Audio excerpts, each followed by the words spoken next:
వాళ్ళు మేము పట్టుకొని వాళ్ళు అడవిలో ఉండగా తునిటాకు చెప్తూ ఉండగా కాల్చేశారు అని గ్రామీణులు చెప్పారు. గ్రామీణులు చెప్పిన వార్తను వెంటనే మీరు ఎంతమంది చూస్తున్నారో తెలియదు. బస్తర్ టాకీస్ అనే ఒక యూట్యూబ్ వీడియో ఉన్నది.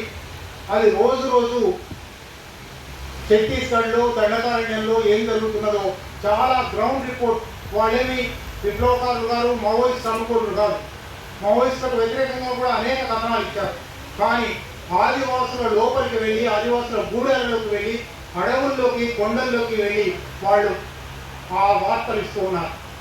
మీరు చాలా ఆశ్చర్యకరంగా అది చూస్తే ఒక 20 మంది సుక్మా, నారాయణపూర్, బిజాపూర్, దంతెవాడ, బస్తర్ 4-5 జిల్లాల నుంచి 20 మంది విలేకరులు పీడియా గ్రామానికి వెళ్ళారు. అది అక్కడికి వెళ్ళడమే చాలా కష్టం.